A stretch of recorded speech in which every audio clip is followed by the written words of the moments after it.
2 Samuel chapter 19. Joab was told, "The king is weeping and mourning for Absalom," and for the whole army the victory that day was turned into mourning, because on that day the troops heard it said, "The king is grieving for his son."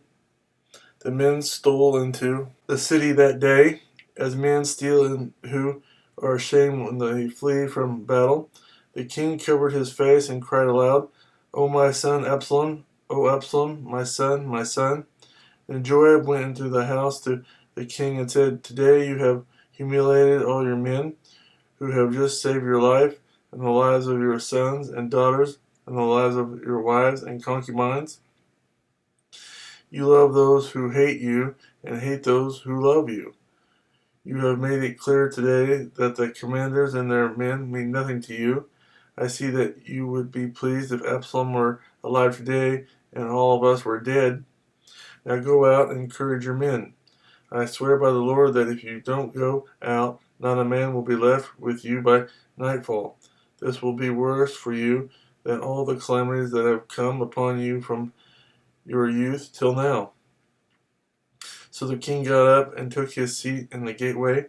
When the men were told, "The king is sitting in the gateway," they all came before him. David returns to Jerusalem. Meanwhile, the Israelites had fled to their homes. Throughout the tribes of Israel, the people were all arguing with each other, saying, "The king delivered us from the hand of our enemies. He is the one who rescued us from the hand of the Philistines. But now he has fled the country because of Absalom.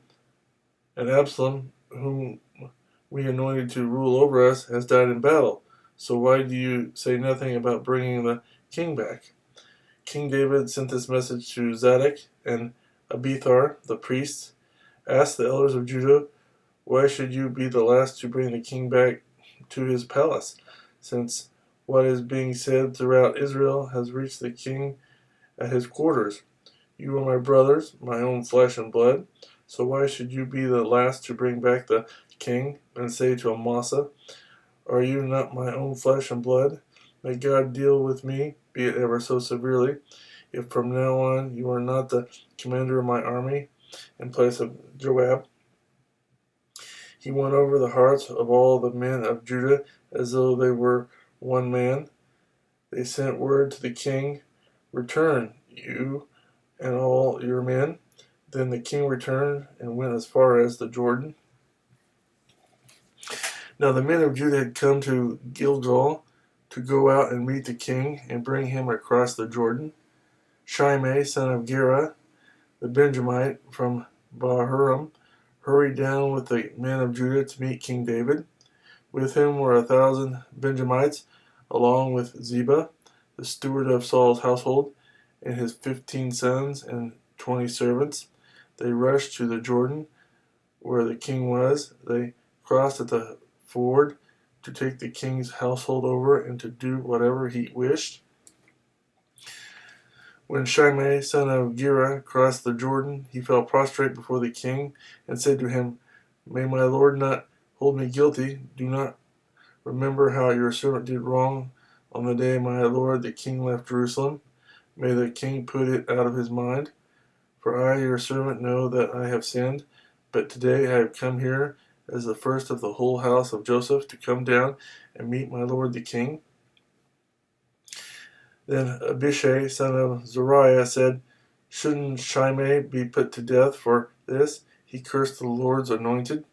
David replied, "What do you and I have in common, you sons of Zeruiah? This day you have become my adversaries. Should anyone be put to death in Israel today? Do I not know that today I am king over Israel?" So the king said to Shimei, "You shall not die," and the king promised him on oath. Mephibosheth, Saul's grandson, also went down to meet the king.